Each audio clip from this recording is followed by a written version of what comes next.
اب تو گلدستے معلومات ہے۔ جی دیکھتے ہیں کہ اس گلدستے میں کون کون سے خوشنما علمی پھول ہیں۔ تو پہلے ایک حکایت ہے، حکایت مسیح الزماں۔ حکایت کہانی کو کہتے ہیں نا؟ جی، لیکن قصے کہانیاں جن میں کوئی اہم بات یا سبق بھی ہو۔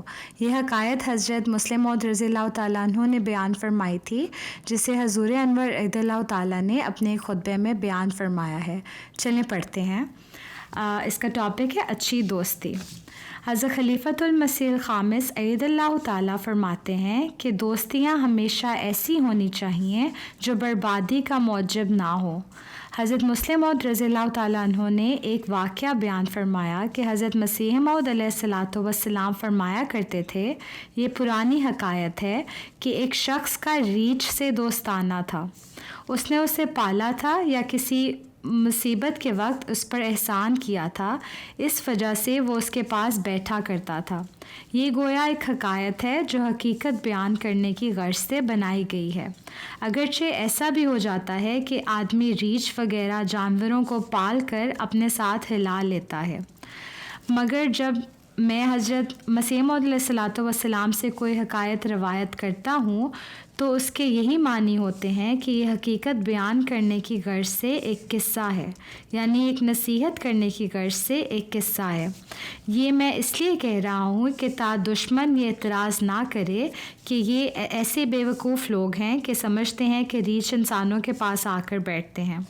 یہ پرانی حکایتیں سبق حاصل کرنے کے لیے ہوتی ہیں اور ان سے مراد ایسے خصائل رکھنے والے انسان ہوتے ہیں، یعنی بعض لوگ ایسے خصائل رکھتے ہیں کہ وہ وہی حرکتیں کر رہے ہوتے ہیں۔ مثلاً پرانی حکایتوں میں بادشاہ کے دربار کو شیر کا دربار اور اس کے امراء اور وزراء کو دوسرے جانوروں کی صورت میں پیش کیا جاتا تھا، اور اس طرح وہ بادشاہ بھی جس کے متعلق بات ہوتی نہایت مزے لے کر پڑھتا۔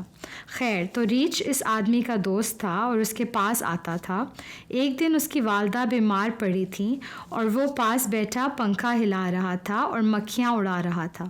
اتفاقاً اسے کسی ضرورت کے لیے باہر جانا پڑا اور اس نے ریچھ کو اشارہ کیا کہ تم ذرا مکھیاں اڑاؤ، میں باہر ہو آؤں۔ ریچھ نے اخلاص سے یہ کام شروع تو کر دیا، مگر انسان اور حیوان کے ہاتھ میں فرق ہوتا ہے، اور حیوان ایسی آسانی سے ہاتھ نہیں ہلا سکتا جتنی آسانی سے انسان ہلا سکتا ہے۔ وہ مکھی اڑائے لیکن وہ پھر آ بیٹھے، پھر اڑائے پھر آ بیٹھے۔ اس نے خیال کیا کہ مکھی کا بار بار بیٹھنا میرے دوست کی ماں کی طبیعت پر بہت گراں گزرتا ہوگا۔ چنانچہ اس کا علاج کرنے کے لیے اس نے ایک بڑا سا پتھر اٹھایا اور اسے دے مارا تاکہ مکھی مر جائے۔ مکھی تو مر گئی مگر ساتھ ہی اس کی ماں بھی کچلی گئی۔ یہ ایک مثال ہے جس کا مطلب یہ ہے کہ بعض نادان کسی سے دوستی کرتے ہیں مگر دوستی کرنے کا ڈھنگ نہیں جانتے۔ وہ بعض دفعہ خیر خواہی کرتے ہیں مگر ہوتی دراصل تباہی ہے۔ اگر اپنے دوست کے سچے خیر خواہ ہوتے تو بے ایمانی کی طرف نہ لے جاتے، بلکہ اگر اسے اس طرف مائل بھی دیکھتے تو اسے روکتے۔ رسول کریم صلی اللہ علیہ وآلہ وسلم نے دوستی کا نقشہ کیا خوب کھینچا ہے۔ فرمایا کہ اپنے بھائی کی مدد کرو، خواہ وہ ظالم ہو یا مظلوم۔ صحابہ رضی اللہ تعالیٰ عنہ نے عرض کیا، یا رسول اللہ صلی اللہ علیہ وسلم، یہ کیا بات ہے، کیا ہم ظالم کی بھی مدد کیا کریں؟ آپ صلی اللہ علیہ وآلہ وسلم نے فرمایا، جب تو ظالم کا ہاتھ ظلم سے روکے تو اس کی مدد کرتا ہے۔